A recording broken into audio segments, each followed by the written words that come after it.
Hello, everyone. Welcome to the Stephen King Cast, one man's musings on the works of Stephen King. Each week, I will review one entry in the bibliography of Stephen King in the chronological order of publication. And today, what I'm going to be doing, I'm not talking about any of Stephen King's written works.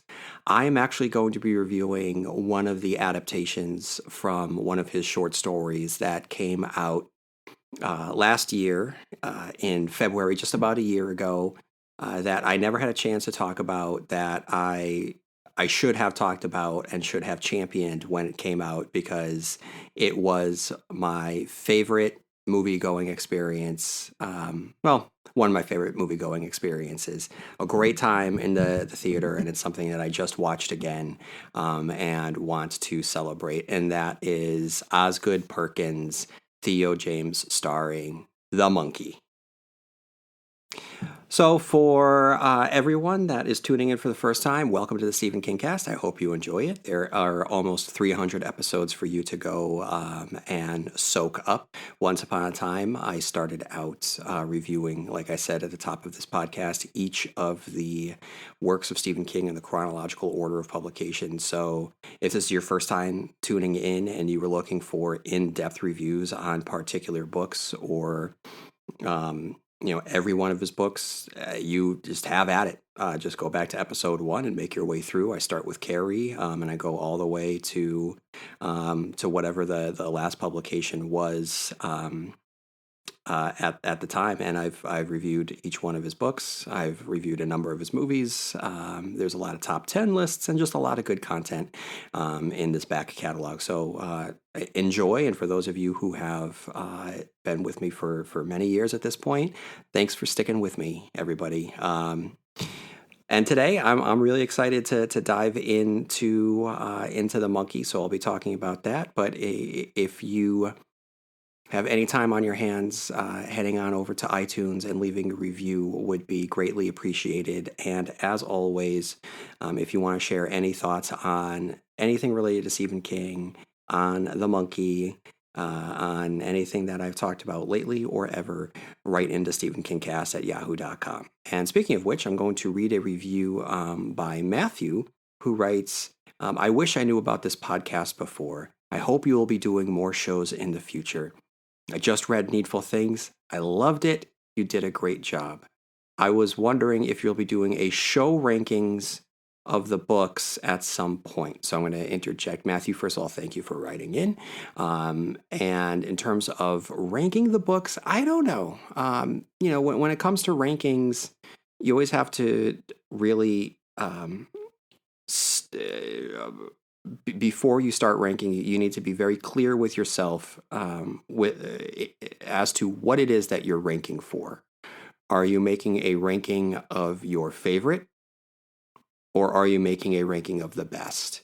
And I find that when there are rankings, as I'm recording this, it's at the tail end of 2025, and a lot of the podcasts that I listen to always do like top tens of the year. And as I listen to these episodes, it happens every single time. It becomes a bleeding and a blending and a melding of, was this the best of the year, or was it the favorite of the year? And it just kind of becomes interchangeable. So that's something that I'm always cognizant of. So that would be an interesting exercise to maybe do two lists. What is objectively the best Stephen King books, and what are my favorite Stephen King books? It's far more easier for me to pick out my favorite. And I did talk about this a lot when I was going through all of the endings of Stephen King. What did I particularly like about the endings of his books, and what did I think were actually good endings, objectively speaking. So in order to do a ranking, I would need to come up with a very clear set of criteria that I could then apply to each one of the books.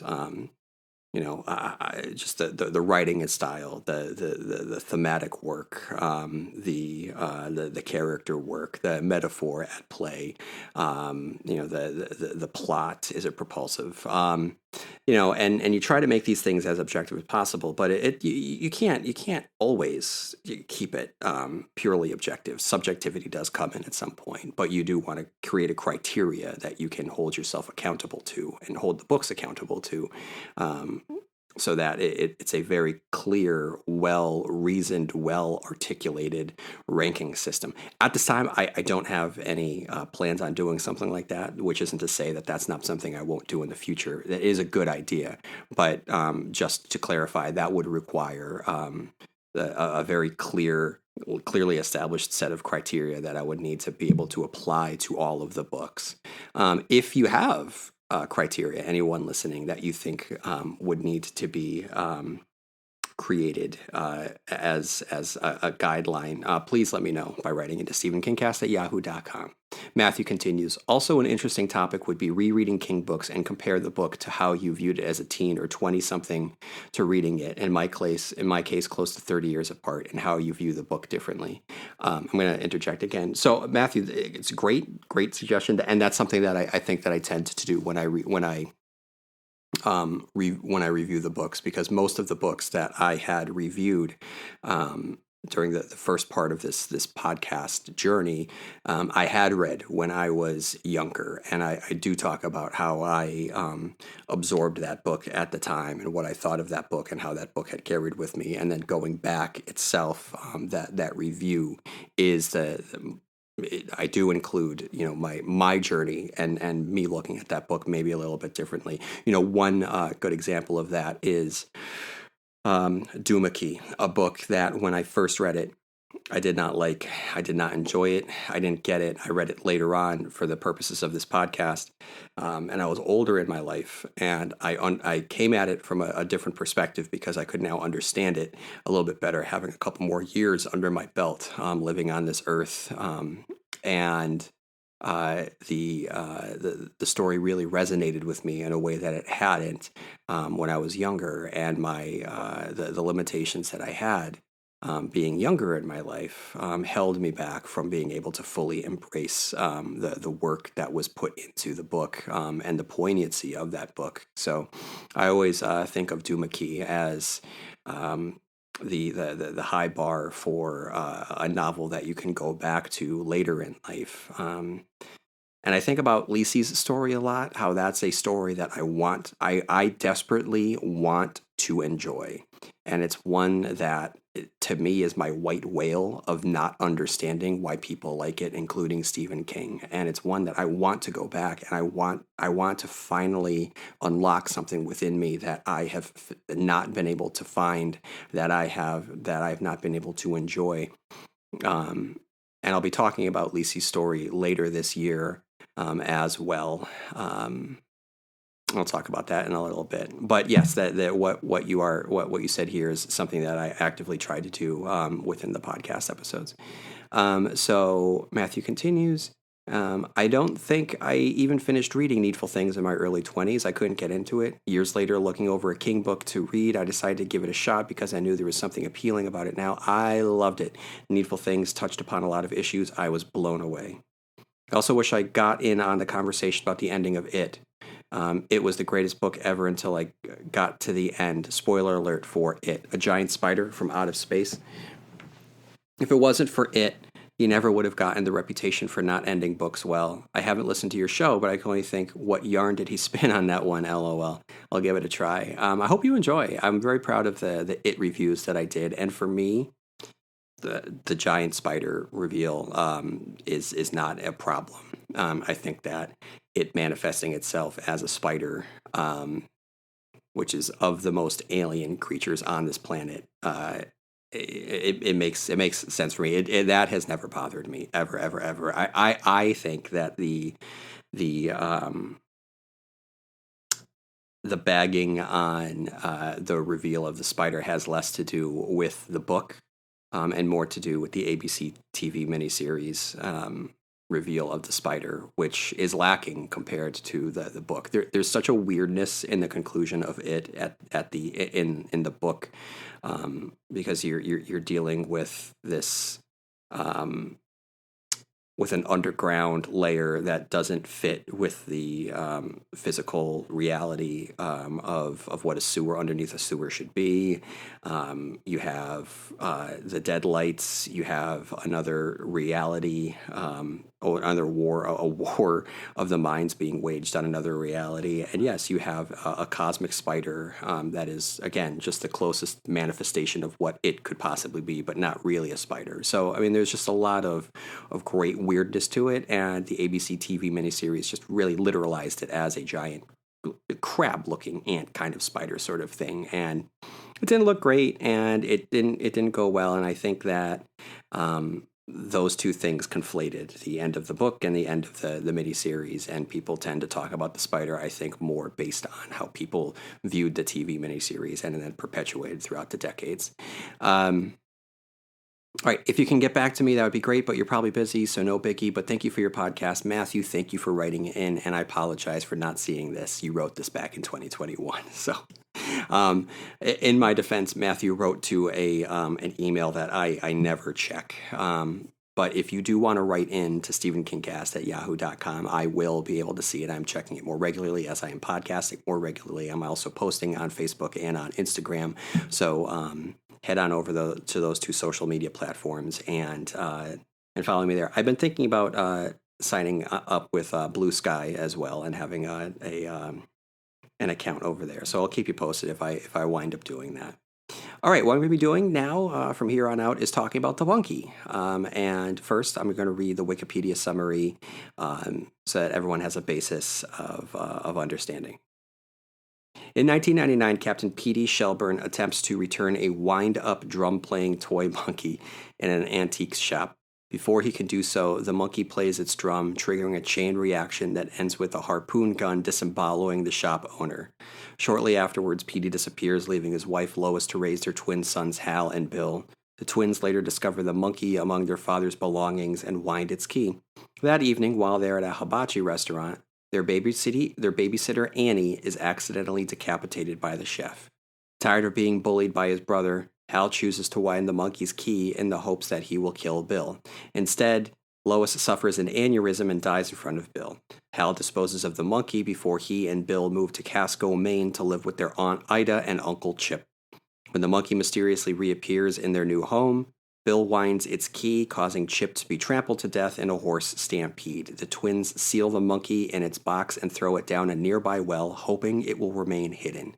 25 years later, Hal, still paranoid and traumatized by his past, is estranged from his family, including his son Petey. His ex-wife, now remarried, plans to have her new husband adopt Petey, effectively cutting Hal out of Petey's life. After Ida dies in a freak accident, Bill contacts Hal for the first time in 5 years, voicing his suspicion that the monkey has returned and insisting that Hal drive to Ida's house to retrieve it. Hal believes it when a woman explodes after a motel pool is electrified. While inspecting Ida's house, her real estate agent Barbara reveals to Hal that over the week following Ida's death, a series of bizarre fatal accidents have occurred in the town. A shotgun later falls out of a closet, killing Barbara. Hal and Petey soon learn that Bill lives in town and has the monkey, having hired a local named Ricky to retrieve it. Bill, who knows about Hal's attempt to use the monkey to kill him, has been tuning the monkey's key in retaliation, though the monkey has only ever been killing random people. Hal implores Bill to stop, fearing for his son's safety. As whoever turns the key is spared, Bill says he will stop if Petey takes over the task of perpetually turning the key in his stead. If Hal refuses, Bill threatens to keep winding the key until Hal is killed, no matter who dies in the process. Ricky, obsessed with the monkey, forces Petey at gunpoint to retrieve it for him at Bill's house. Bill instructs Petey to wind the key, and a swarm of bees kills Ricky. When Hal enters the house, Bill, furious at the sight of his brother still alive, attempts and fails to force the monkey to drum without winding the key in a desperate attempt to kill Hal. In retaliation, the monkey drums uncontrollably, triggering widespread death and destruction throughout the entire town. When Hal confronts Bill, the latter finally gives up, and the twins apologize to each other and reconcile over their shared grief for their mother. Shortly afterward, the monkey beats its drum one last time, and Bill is suddenly decapitated by a bowling ball bearing Lois's name. Driving through the now devastated town, Hal and Petey accept their fates as the monkey's owners and vow to prevent the key from ever being wound again. A pale, black-eyed man riding a horse, implied to represent the Pale Horseman, passes by and acknowledges them. Hal, determined to reconnect with his son, suggests they go dancing, as something Lois had loved and Petey accepts.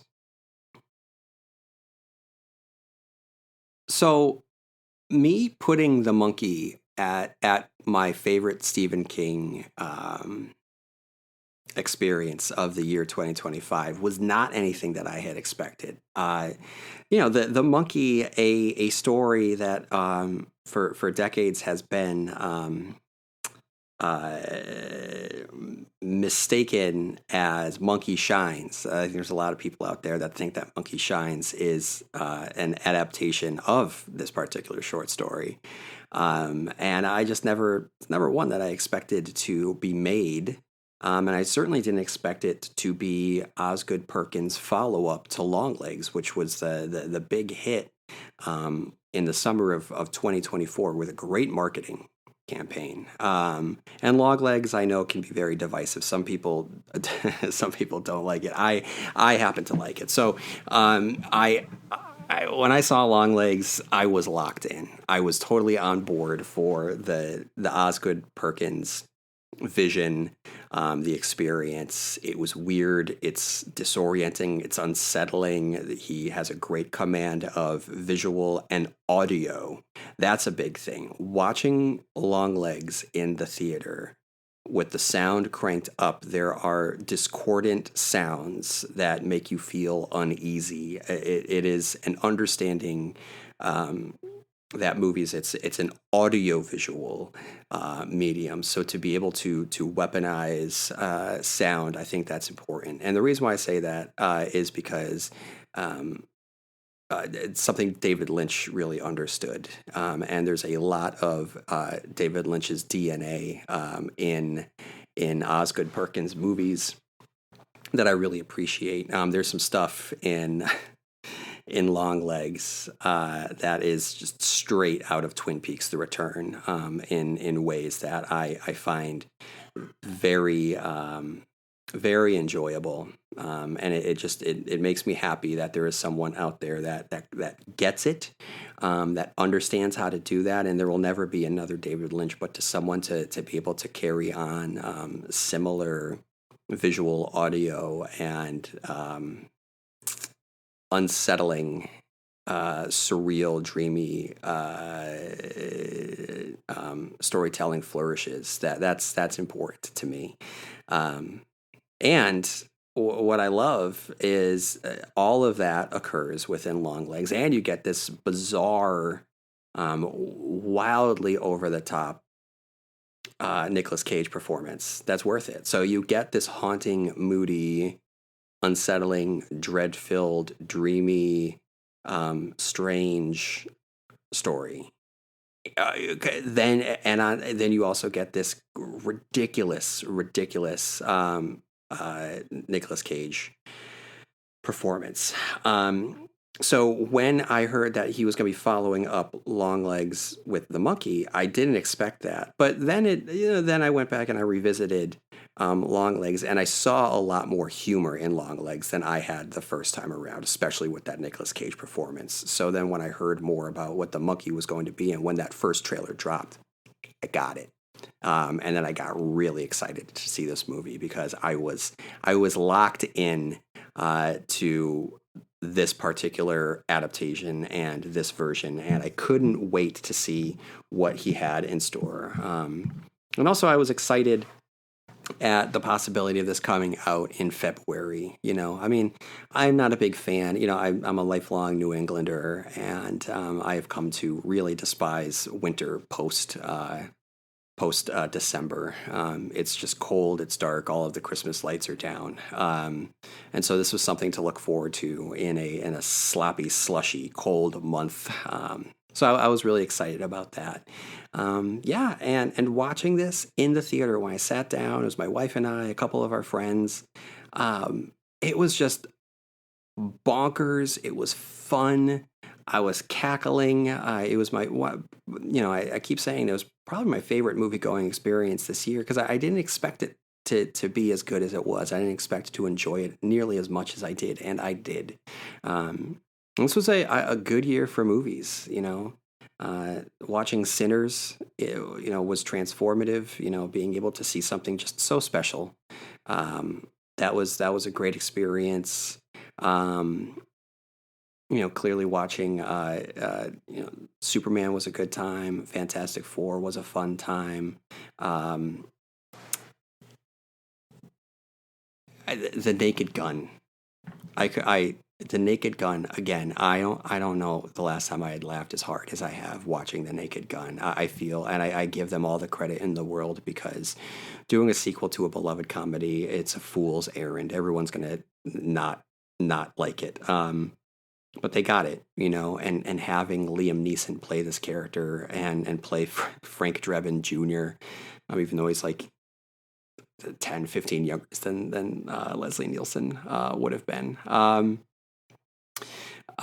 It's great, and he knows how to play it. He played it completely straight, completely deadpan, and everything else around him was a Looney Tunes cartoon. Amazing. It was amazing. Again, I was crying watching that movie. But even with these movies, the Jurassic World movie, I really enjoyed. It's probably my favorite Jurassic Park movie since the original. It was the real enjoyable experience. And so, of all of these movies, I keep coming back to The Monkey, and The Monkey really, really stood out to me. And I'm just very, very grateful that we got to do this. And something about Osgood Perkins that's just amazing is that guy doesn't stop. We had the summer 2024, Longlegs, February 2025, The Monkey, September, I think, 2025, Keeper, and then he's already working on his next one. This ability to generate movies that are, there's a thread that you can see from movie to movie to movie, from Blackcoat's Daughter. I haven't watched all of his, but I did see Blackcoat's Daughter, Longlegs, The Monkey, Keeper. You can see this through line, even though each movie is definitely distinct from one another. But the Monkey, guys, if you haven't seen it, if you're not that interested in it, if you maybe didn't like Long Legs, or you're not that much of a fan of the story, please go watch it, because it's incredible. And the thing is, it's a comedy. It is a horror comedy, and that's tricky, because humor is like horror. It either works for you or it doesn't. And if you're not on a wavelength, then it's just not going to work for you. Which is why horror comedies are so challenging, because they require you to be on two wavelengths. And if you're not, you're going to be left feeling cold. But if you're on both, man, what a ride. And that's exactly what this was. Starting out the way that it does with Adam Scott's character, Petey, it's a smart decision. He's an actor who always knows how to pull off exactly what's expected of him, and watching him wield a blowtorch while screaming, "Look who's smiling now, you infernal son of a whore."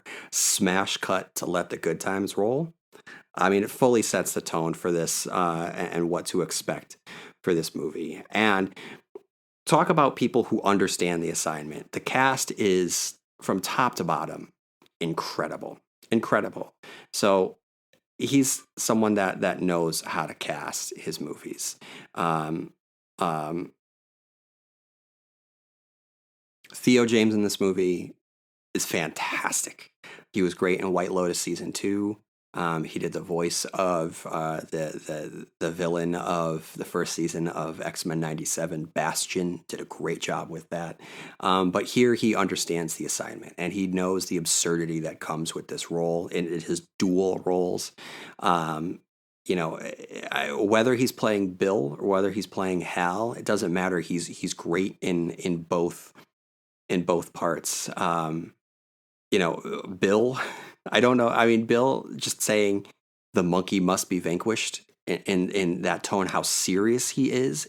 To me, it's just hilarious, and it's an understanding of the assignment. And that line delivery is immediately followed by the woman exploding at the pool. and then Hal screaming into his pillow. I mean, there's just, the comedy is there, and this isn't gonna be the best review because I'm just talking about the things that I like. Hal constantly going no no no no no no right before a death. It gets me every single time. When adult Bill is finally revealed in the movie, still wearing that stupid flame button down shirt as a cummerbund to his childhood funereal suit that he can't fit into, his stupid mullet haircut.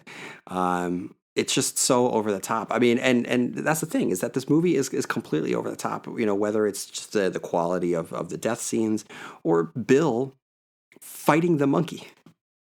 I mean, he completely sells it. He's fighting this toy monkey trying to force the drumstick down. That was happening. I was cackling in the theater. It was so stupid. And it's either for you or it's not. I'm sorry for anyone that doesn't get enjoyment out of that. It was so stupid. I was so into it. I loved every second of it. And then Bill pulling his hand away at the end of the movie repeatedly to slick back his hair. What a great callback. Again, it's the character fully realized. It is the actor Theo James completely understanding the assignment to make for a wonderful experience. I want to stop for a second to talk about Elijah Wood. After the success of Lord of the Rings, where he plays such an earnest, kind character, I love the fact that he has committed himself to playing weirdos in almost every role that he's in. My wife and I just recently finished watching I Love LA, which is such a fun show. But again, Elijah Wood is in the show for one episode, playing a version of himself and playing a weirdo version of himself. He plays a weirdo in Yellow Jackets. He played a weirdo in Wilfred. He played a murderer in Maniac in Sin City. He definitely made it a point to play against the type and the reputation or the image that people had of him. And I really appreciate that because he's great at playing this soft-spoken weirdo. And in this movie, playing the new husband of the mother of Petey, this book guru, everything about him in like the 2 minutes that he's on the screen, I'm completely locked in to the book that he has written. It's called Jesus is Dad. The giant container that he drinks out of, him saying, "I took your power." Hal responding, "I never said you could take my power." This is where I suggest we arm wrestle. That I'm going to start saying that every time there's a disagreement. I'm going to calmly tell people this is where I suggest that we arm wrestle. Elijah Wood was great in this movie, as was Tatiana Maslany. I mean, this woman is an A-bomb of charisma. She's not in it very long, but she is necessary for this movie because she brings the heart. As much as this is a comedy, the characters still need motivation, and she brings the heart. And she brings the tragedy that plagues Hal and Bill. For those of you who don't know, she became very well known over a decade ago, 15 or so years ago, maybe longer at this point, with Orphan Black, where she really just got to show this incredible range of different clones of this particular character who all had different personalities. It was an incredible feat, and it really put her on the map. And everything that she's been in since then, she's just great. She's great to watch. I know that She-Hulk, has its detractors, but I thought that she, again, going back to people who understand the assignments, she completely understood the assignment for playing She-Hulk and breaking the fourth wall. She's great at it, and in the time that she is in this movie, like I said, she's not in a lot, but she has to provide a very realistic person to look up to for these kids, and it's a very in a movie that is so crazy, so over the top, so goofy. She does ground the movie in a reality where she is holding it together. She's strong. She's a strong woman. She has these two twins. The way that she interacts with them, it's loving, it's kind. She has her own heartbreak, but she's committed to living life with the understanding that everyone dies. The scene at the funeral, by the tree, is both funny and profound, where she's going on about how everyone's going to die, everyone you know is going to die, we're all going to die. It just goes on, and it's funny, it's true, and then it follows up with "Let's Go Dancing," which it's the important counterpoint to the monkey and all of the death that reigns. But she is important in this movie because we understand, you know, how beloved she is in the eyes of her sons, and we get it. We understand that. So the war between the two brothers needs to matter, and we need to understand. Why. So that's allows me to talk a little bit about the structure of the movie and how it isn't just, slapstick for the sake of being slapstick. There actually is a heart beating at the center of the chaos, and it is tightly constructed. It is funny. There are non sequiturs, and there's just at times what appears to be random bits and bobs of comedy and humor, but don't let that fool you, because Osgood Perkins knows what he is doing.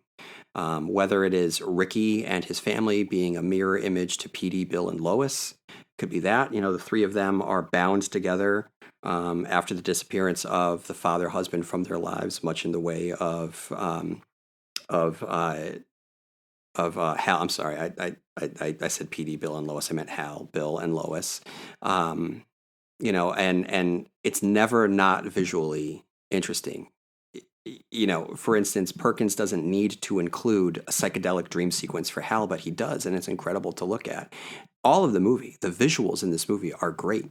The sound in this movie is great. He's someone who knows what he's doing. He knows how to craft a sequence that is exhilarating, and fun and thrilling and funny. Being able to film and make humor and comedy is not an easy thing to do, but he understands how to do that. So he's a real tour de force. The use of sound and music in this movie, like I had already said, "Let the Good Times Roll." Great use of it. Starting off, with "Let the Good Times Roll," concluding with "Twisting the Night Away." Beautiful, beautiful. That these two songs about life and love and living and dancing are sandwich this movie about death. And so it's a reminder that even though it is this movie about all the horrible things that are happening, which is just an exemplified or amplified, I should say, version of our own reality, where these gruesome deaths could occur at any point to us. This is just a heightened form of reality. We still need to make sure that we remind ourselves to let the good times roll and to twist the night away when we can. And I just want to stop and say that he's actually sneakily good at this, his use of music. Get it on, the way that it's deployed in Long Legs, especially the end. Spoiler alert for the end of Long Legs. The smash cut at the end of Long Legs, where it's Nick Cage saying "Hail Satan," smash cut to "Get It On" by T-Rex. Awesome. Love is Strange at the beginning of Keeper. It's great. He's good at this. He knows what he's doing. But going back to Tatiana Maslany and the role that she plays and how important it is, he crafted a story about brother versus brother, but it's not as simple as the good brother and the bad brother. It's because of the good brother, Hal, that the mother dies. And then you understand why the bad brother, Bill, becomes what he becomes. The way they keep saying, like, "You killed my mother," it's true. Hal did want to kill Bill. That's something that he did. And you understand. I mean, it's a horror comedy, and Bill was a bully and Bill was a jerk. That kid who plays that part, by the way, that's a phenomenal child actor to play both parts so well. And the war between the two brothers is gripping. Bill seeking revenge against Hal because Hal killed Lois. I completely understand. It's absurd at the heart of it, but even deeper into the heart of it, it's you understand the character motivation and the tragedy that has plagued this family. Um, and I just gotta say that the visual gags of all of the townspeople's death at the end of the movie makes for just a great button to the carnage that we have seen. The escalation throughout this movie leading to just Bill winding and winding and winding, leading to this catastrophe.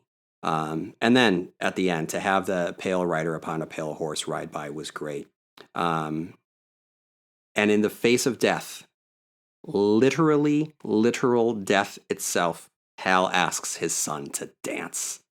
Which again, it goes back to the themes of this movie. It goes back to the way that he structured this movie, starting off with "Let the Good Times Roll," concluding with "Twisting the Night Away," and just reminding everyone that death can come for us all at any given time, and just to embody life and take advantage of it with the time that you have, which harkens back to another Stephen King story that was adapted this year, The Life of Chuck. The whole purpose of that is, or not the whole purpose, but the message of that, it's the same thing. It's, you don't know when it's coming for you.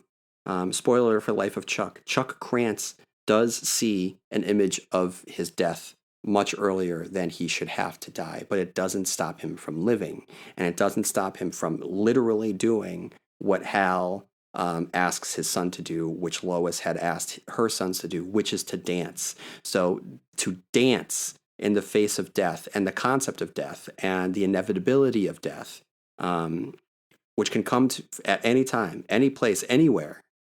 To dance is to embrace life and the time that you have. And I thought that was lovely. So another thing that was lovely, the absurdity and the over the top nature of the kills in this movie. So this movie has, rightfully so, been compared to the Final Destination movies. For me, it out Final Destinations, the Final Destinations movies. There was a Final Destinations movie that came out this summer. That was fun. But for me, watching that movie, I enjoyed. I couldn't help but compare it to the Monkey, and I'm glad that Final Destinations Bloodlines got the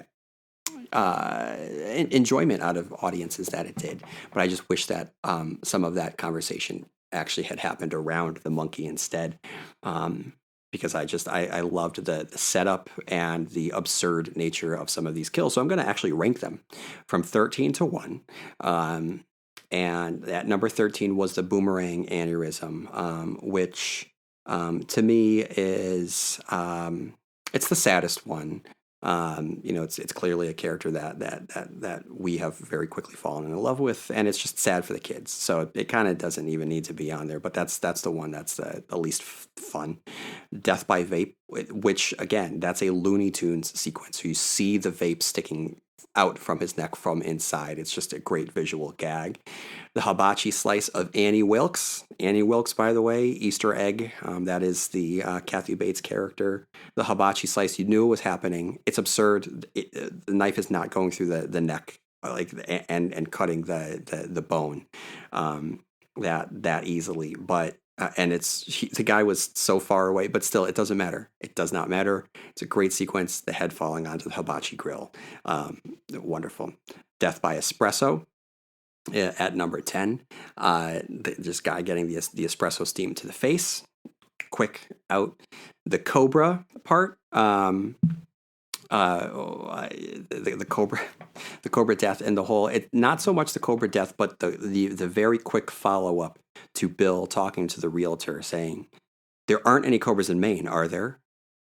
Well, there was the one that gets me. The Hornets,